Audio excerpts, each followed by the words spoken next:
रामप्रसाद किशनगंज नाम के एक शहर में रहता था। वो एक मेडिकल की दुकान चलाता था। सारी दवाइयों की उसे अच्छी जानकारी थी।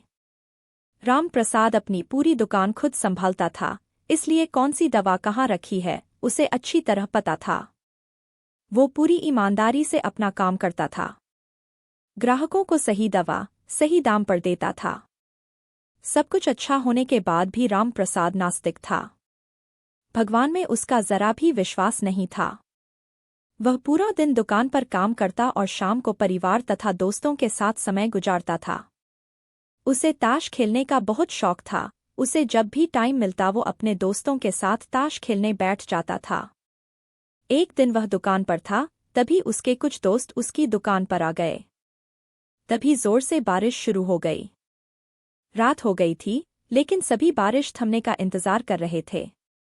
बिजली भी चली गई थी। बैठे बैठे अब क्या करें, सोचा मोमबत्ती की रोशनी में ताश ही खेल लेते हैं। सारे दोस्त दुकान में ताश खेलने बैठ गए। सभी ताश खेलने में मगन थे, तभी एक लड़का दौड़ा दौड़ा रामप्रसाद की दुकान पर आया। वह पूरी तरह भीगा हुआ था।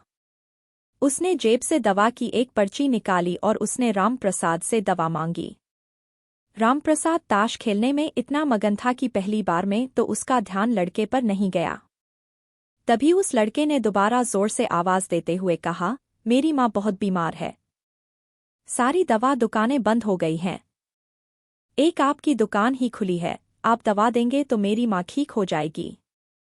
रामप्रसाद आधे अधूरे मन से उठा, पर्ची देखी और अंदाज से दवा की एक शीशी उठाकर उस लड़के को दे दी और बाकी के पैसे काटकर लड़के को लौटा दिए। लड़का भागते हुए वापस चला गया।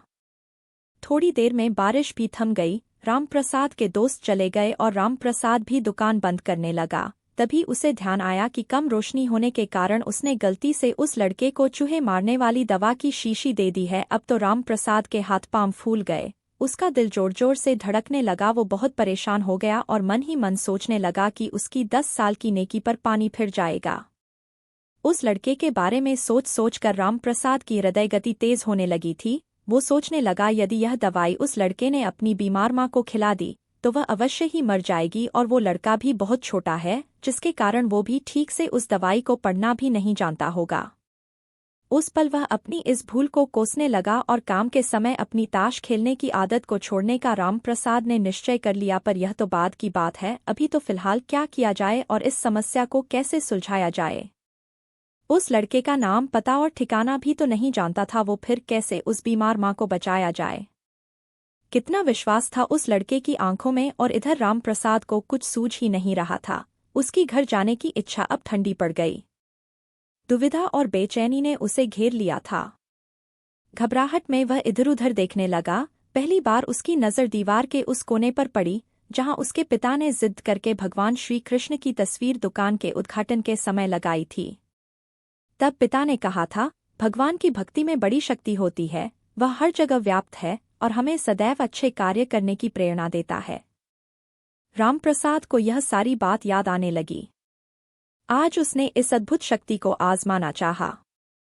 उसने कई बार अपने पिता को भगवान की तस्वीर के सामने हाथ जोड़कर आंखें बंद करते हुए पूजते देखा था। उसने भी आज पहली बार कमरे के कोने में रखी उस धूल भरे कृष्ण की तस्वीर को देखा और आंखें बंद कर दोनों हाथों को जोड़कर वहीं खड़ा हो गया। थोड़ी देर बाद वह छोटा लड़का फिर दुकान में आया। रामप्रसाद के पसीने छूटने लगे। वह बहुत अधीर हो उठा। पसीना पोंछते हुए उसने कहा, क्या बात है बेटा, तुम्हें क्या चाहिए? लड़के की आंखों से पानी छलकने लगा। उसने रुकते रुकते कहा, बाबूजी। बाबूजी, माँ को बचाने के लिए मैं दवाई की शीशी लिए भागे जा रहा था, घर के करीब पहुंच भी गया था। बारिश की वजह से आंगन में पानी भरा था और मैं फिसल गया। दवाई की शीशी गिरकर टूट गई। क्या आप मुझे वही दवाई की दूसरी शीशी दे सकते हैं बाबूजी? लड़के ने उदास होकर पूछा। हाँ हाँ, क्यों नहीं? रामप्रसाद ने राहत की सांस लेते हुए कहा। लो, यह दवाई। पर उस लड़के ने दवाई की शीशी लेते हुए कहा, पर मेरे पास तो पैसे नहीं हैं। उस लड़के ने हिचकिचाते हुए से कहा। रामप्रसाद को उस पर दया आई। कोई बात नहीं, तुम यह दवाई ले जाओ और अपनी माँ को बचाओ। जाओ जल्दी करो, और हाँ अब की बार जरा संभल के जाना।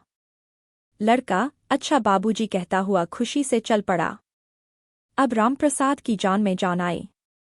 भगवान का धन्यवाद करते हुए उसने अपने हाथों से उस धूल भरी तस्वीर को साफ किया और उस तस्वीर को अपने सीने से लगा लिया। इस कहानी से हमें यह सीख मिलती है कि हम भगवान पर विश्वास करें या न करें, लेकिन भगवान हमेशा अपने भक्तों का साथ देते हैं।